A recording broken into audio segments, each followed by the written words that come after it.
Single voice podcast here. I am currently drinking a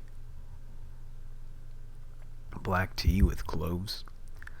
I cannot object to this combination of things within a beverage any more than I can right now. I don't recommend it to anyone. I mean, it's not too bad, but it's no coffee, that's for sure. It's very strong. I'll probably have to try less cloves next time. That's probably the main issue, is the amount of cloves I used. Too many is the amount of cloves I used. So, recently, I suppose we've had a few discussions sort of on finding value and virtues individually and what that means and how exactly to come about doing those things. And after doing so, I've been giving this idea of, say, trying to understand internal virtues and internal values more thought, because for me at least it's been very, I don't know if I'd say enlightening, but it's changed the way in which I view not only myself, but interactions and actions that I'm taking with other people, and trying to understand how I fit my understanding, say, of my own values and virtues within the structure that is social. So that is to say, how I handle situations at work, or situations with a friend, or situations with just a stranger. It's, I'm taking these virtues and values, and because by defining those things, what I'm doing is I'm creating expectations for myself, of myself. So that would be a sort of a subjective expectation, and that I have this idea of myself, and that I should therefore act out these particular behaviors and do these certain things. But also, I'm having to compromise that with the vast amount of expectations the world has on me. So that's to say, family, friends, strangers potentially. So those sorts of things are what we traditionally call moral gray areas. So that's to say, you have one value, yet you're being asked to, say, break it for the sake of perhaps another value, or the sake of, say, honesty or loyalty, which is another value, but that is you're only being required to break that thing because you're involved in a sort of relationship that demands something from you, in that person has an expectation of you, and they expect you to follow through with said behavior, which is a part of their expectation. And part of the difficulty in defining, I suppose not necessarily defining, but more along the lines of maintaining these sorts of virtues and values that we can hold, is the maintenance of those virtues and values. So this is to say, how do we manage in the world and in our lives with this complicated, you might say, exchange of sorts that we're dealing with. And I've written a few papers about this in the past, and I think that so it's sort of a Kierkegaardian solution, and that part of the interaction and thing that allows you to have meaning, first of all. So these are the sorts of responsibilities that elicit meaning from you, I think. At least it's a subjective meaning, and I think I'm comfortable with that. And I think the whole nihilist movement rejects subjective meaning based upon the fact that everything passes away, essentially.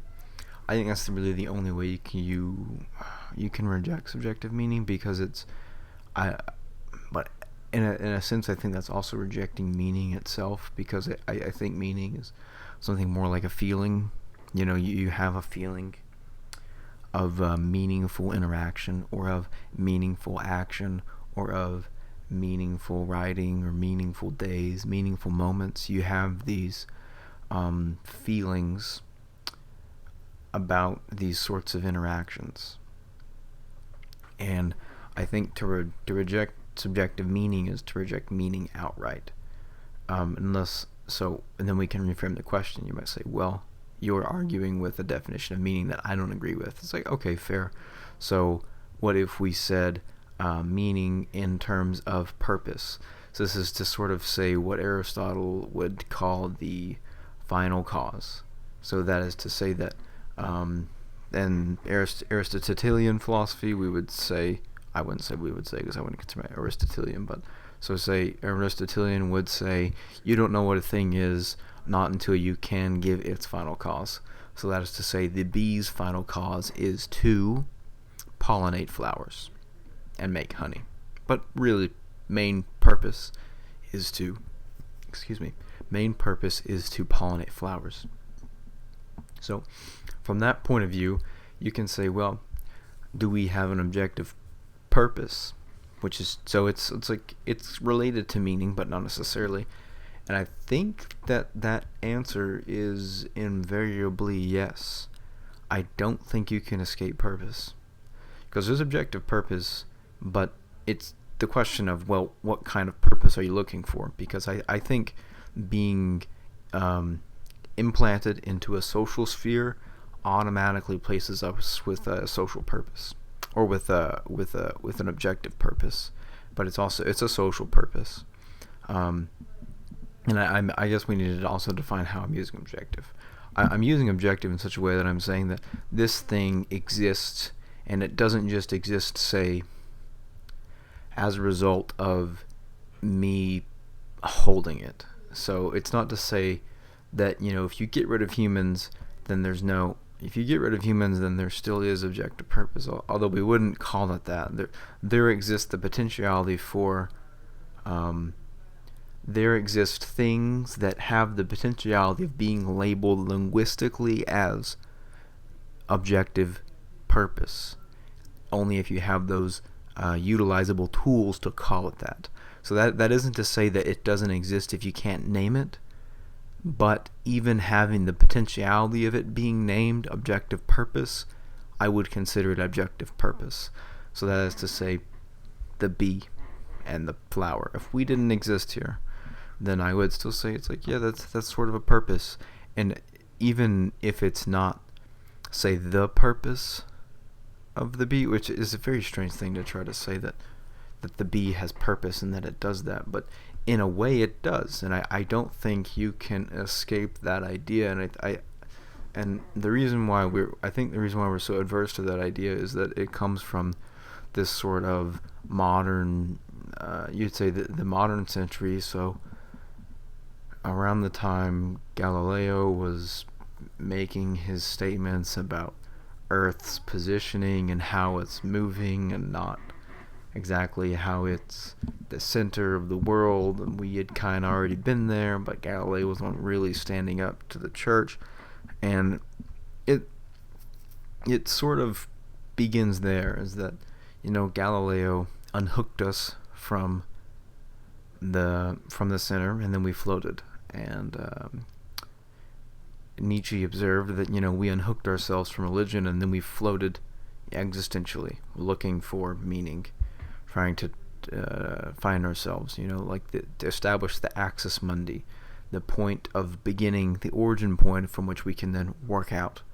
our existential issues, as well as from any standpoint, scientific issues,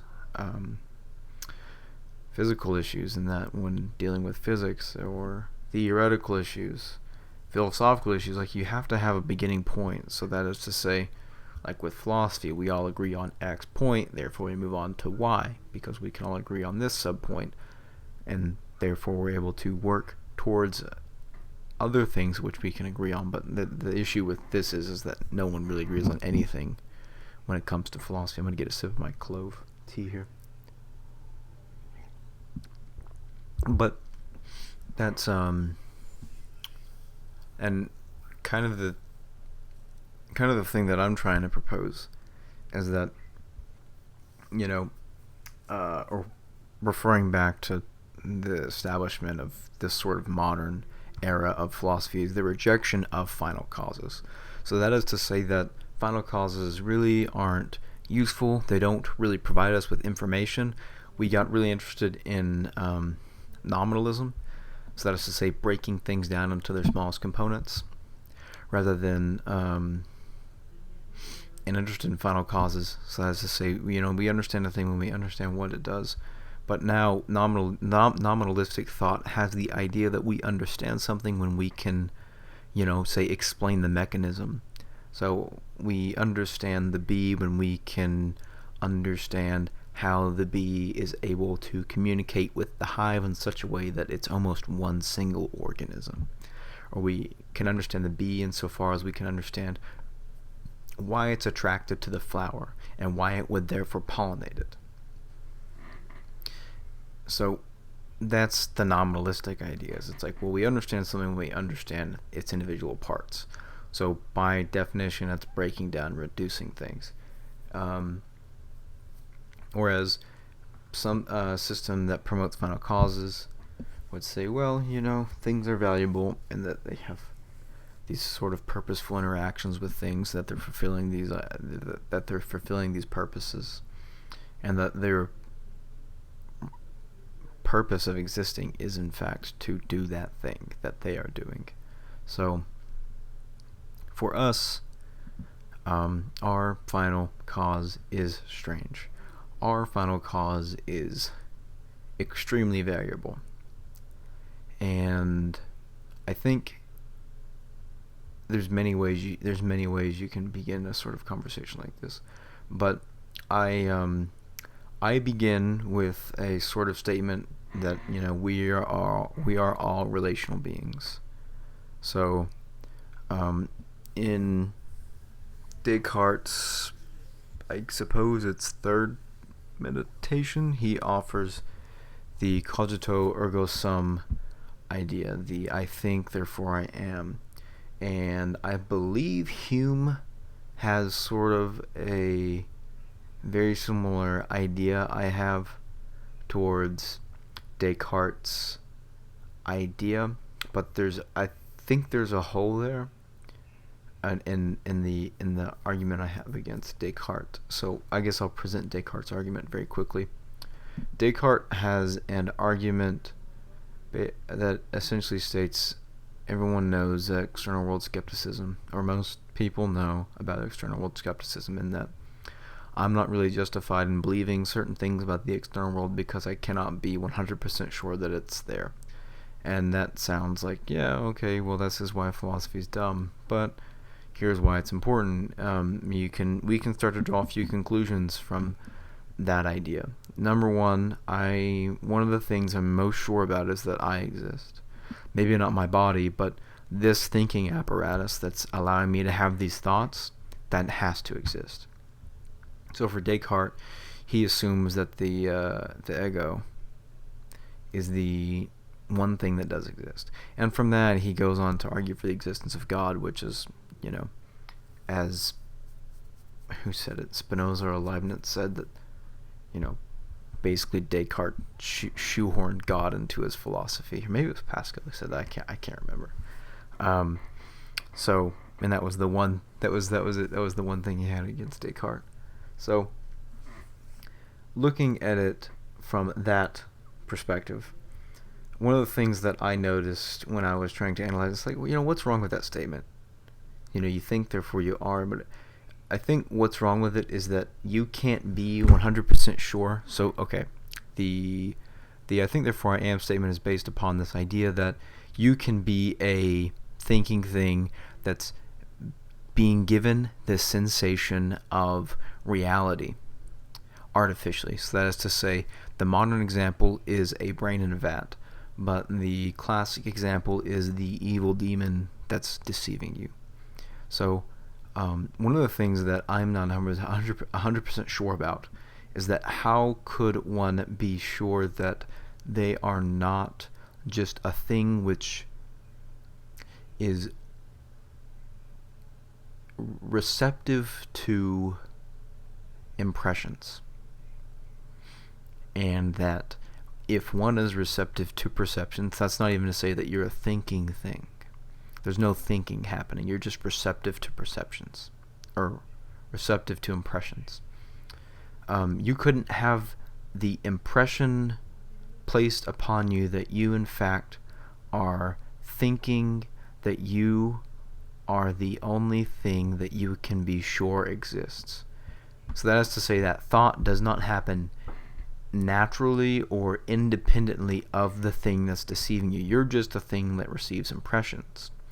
And you're impressed in such a way that allows you to think that you're thinking about, say, thought A. So there's multiple impressions happening. One, that you're thinking. Two, that you're thinking about something. And then to think that you're thinking about something. So there's multiple impressions happening, and the thing is you can't be sure that I don't think Descartes can be 100% sure that that's not the case, but I think the argument against it would go, well, if you're an impressionable thing that allows for thought in that capacity, it seems as if you're capable of thought of that capacity. So that's to say, if you're having those thoughts, it's very difficult to imagine something that doesn't have a consciousness in the same way that we do, in the terms of what epistemologists would just call, S, the self, having these thoughts and experiences. It's very difficult to imagine that that thing doesn't exist when we are being impressed upon. So it's difficult to imagine what an impressionable thing is that can be impressed on to have the illusions of thoughts without imagining an ego, or an ego, however you pronounce it, or however you prefer to pronounce it, rather. I think that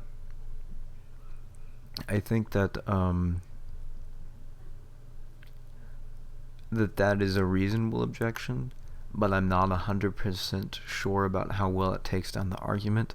Either way, it's what I'm about to present still stands. So that is to say, here's one of the only things we can know.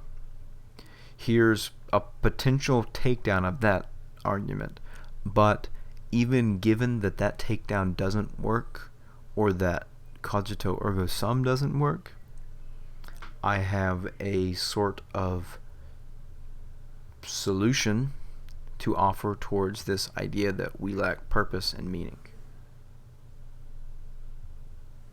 So, here is what I have.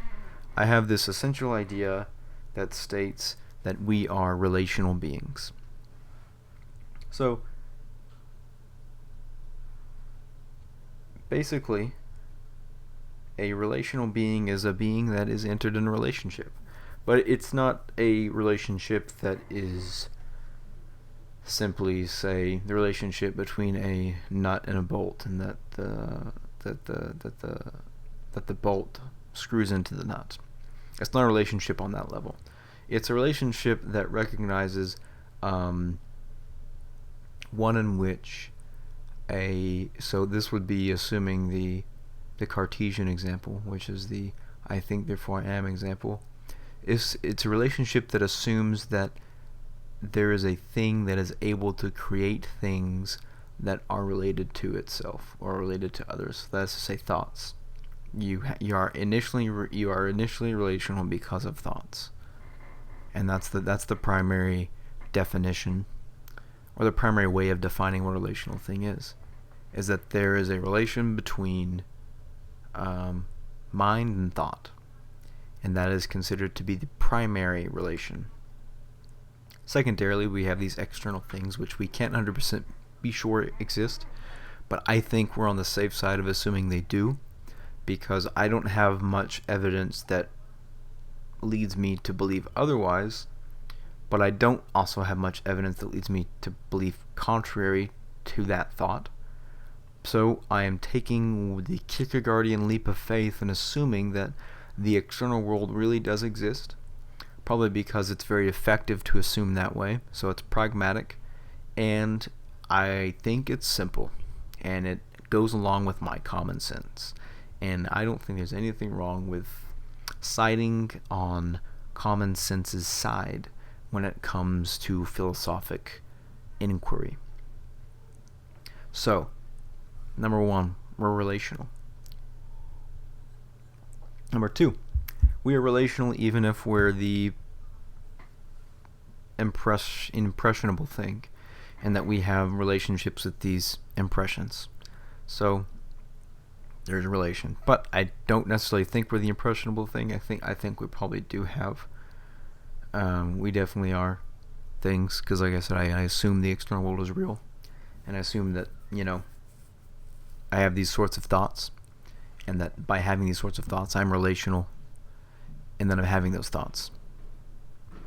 So, what I then propose is that you can take the next step. So you have to assume one thing, basically, with this sort of philosophy.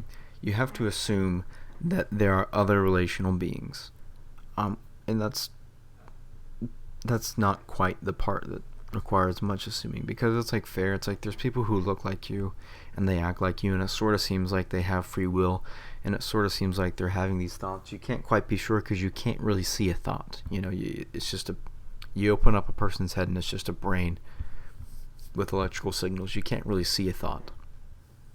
You might be able to track parts of the brain that light up when you have a thought, but you can't really track a thought. There's no being able to see that a thought is occurring.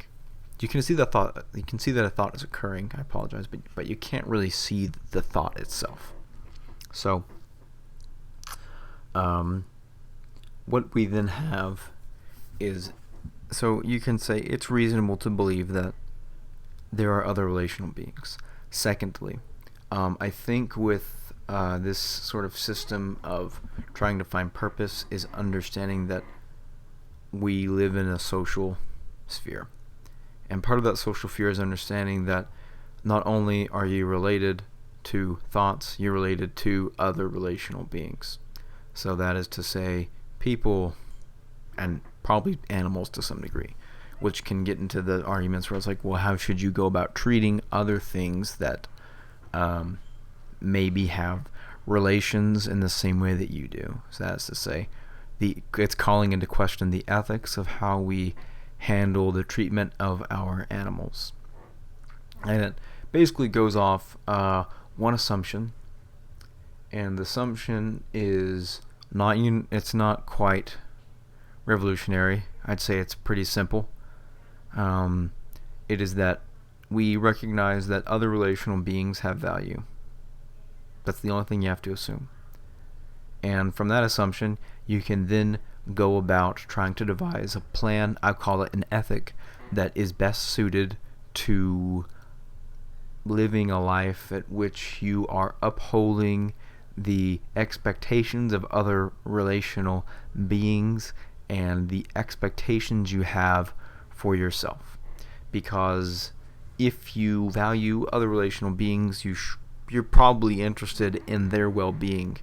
Part of their well-being is happiness, and just overall health. And part of that is determining what sorts of behaviors are the most effective for you to engage in order to produce the greatest amount of happiness in them. And this is not quite as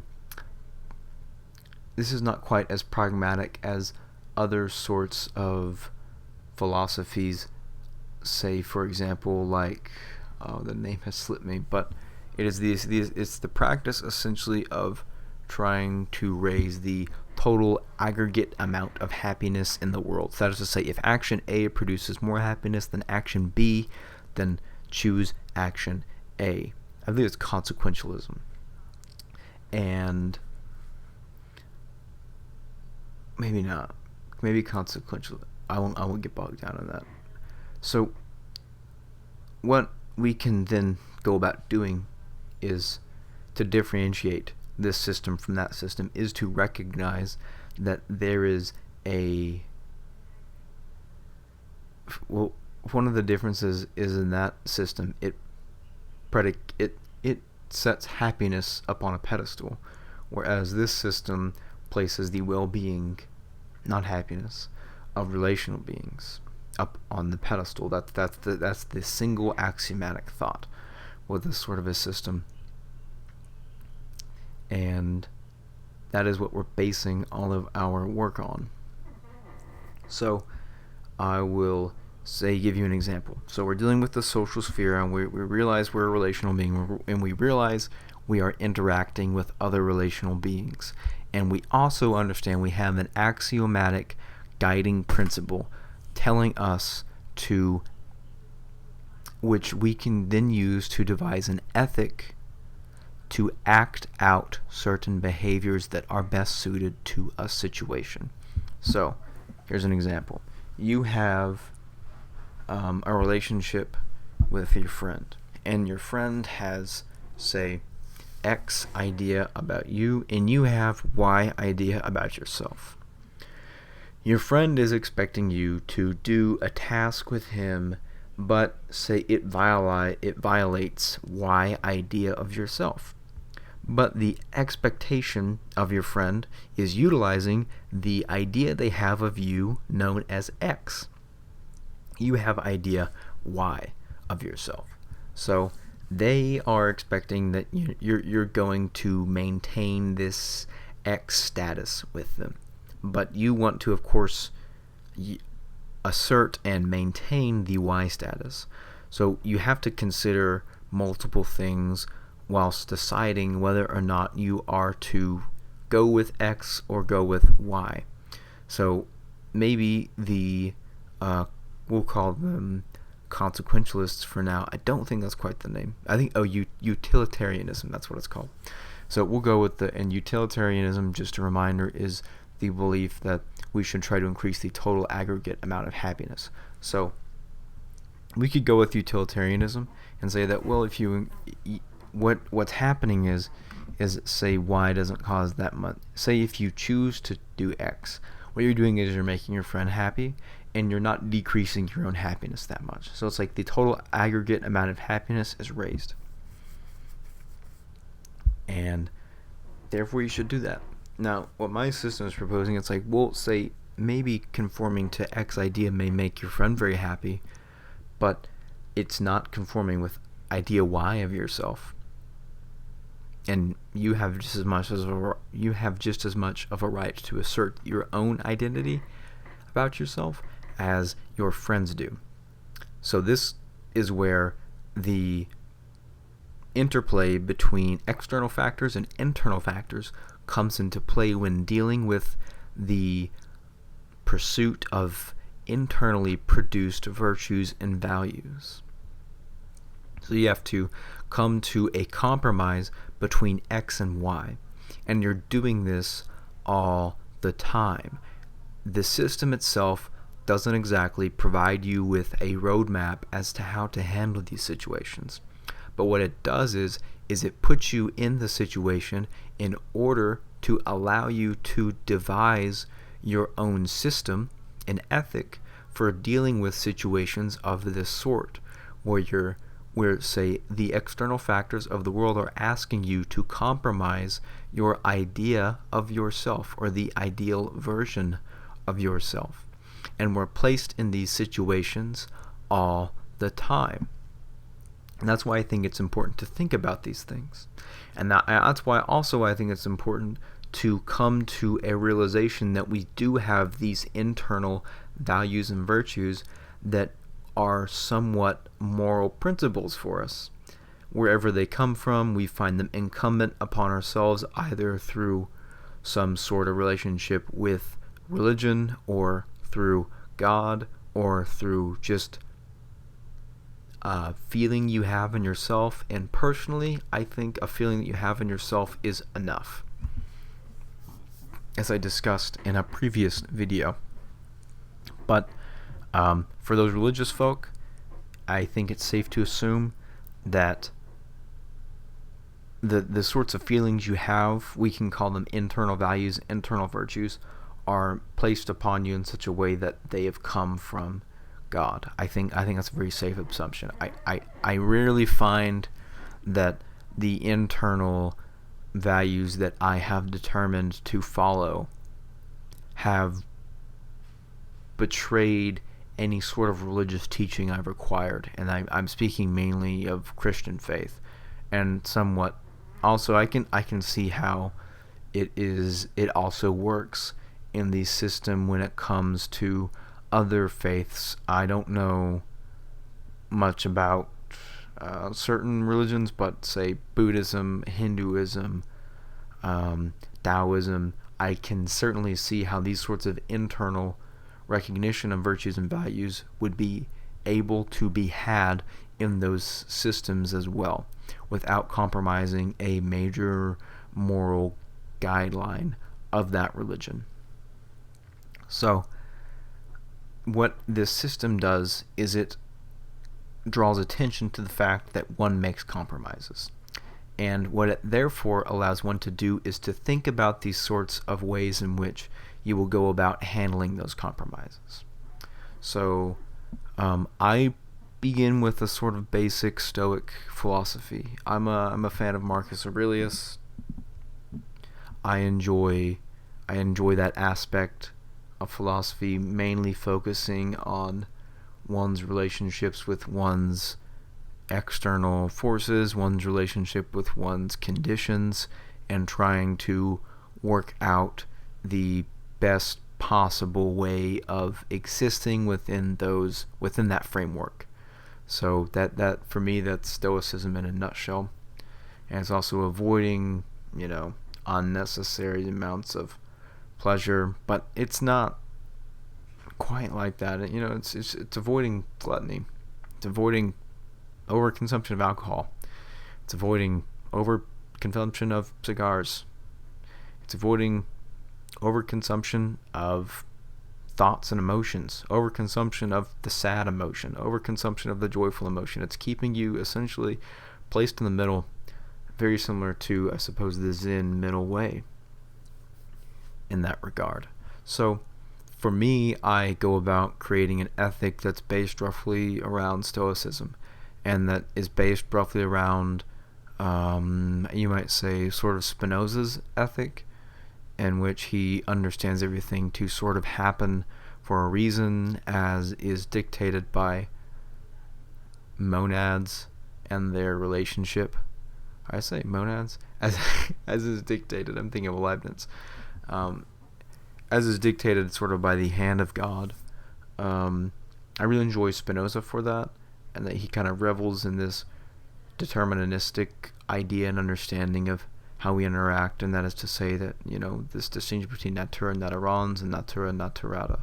So mine's kind of a mishmash of the Spinozian ideas about ethics, and then as well as the Stoic ideas about how we should interact with ourselves in the world. I could go into further detail about that, but I think for now I have talked long enough for this session. So I guess I'll recap. The primary idea here is that we have a system which requires one sort of belief. First of all, you have to accept that, you have to accept the definition of relational beings. And then you have to work out what that exactly means to you, what's considered relational and what's not. Secondly, you have to accept that you should be an advocate for the well-being of other relational beings. That's a simple premise you have to accept. And you might say, well, I don't want to accept any premises. It's like, well, then you best quit practicing philosophy, because you have to find certain axiomatic places from which you can build up a thought or an idea. So you can get rid of that notion really quickly if you think you don't want to have to do that, because you have to do that. You have to do that to practice philosophy. The actual practice of philosophy and logic is predicated upon axioms. So is math. So reject math too while you're at it. So, and then from that, one is able to work out their own ethical system, and hopefully it looks something like an ethical system that is producing a person at which who is productive in society and working towards the betterment of others and him or herself. So that's the point of it. Is it's not necessarily a statement of, here is how you should act. This is, okay, we can all agree on one principle, and we can agree on a few things. We can agree on a few observations of the world. Based on this one principle, and based on this observation, how would you want to interact with other people? That's basically the system. Which is like, it's simple, and in a way it's stupid to consider it, but I know, at least for me, it has had a tremendous impact on the way that I deal with others and on the way in which I interact with family, with friends, and with strangers. And that I am constantly thinking about the sorts of commitments I have to them and the sorts of things that they're expecting me to do for them. And that also I'm thinking about these expectations I have for myself. And as of recently, I've been focusing a lot on these sorts of expectations I have for myself and trying to really uphold and stand by those virtues and values as if they were something I really stood for, because they are something I really stand for, because I found that to be something I was lacking, and I didn't want to exist in a state of limbo when it came to values and virtues. I had decided that there was something that I should do about it, so I spent a lot of time thinking, and I devised a set of virtues and values that I wanted to hold myself, and then I just made a decision to hold those regardless of the situation. Yeah, so that does it for now. I wish you all luck in working out this system for yourself and trying to determine which ways and trying to determine in which ways you should act. So, happy moralizing, folks.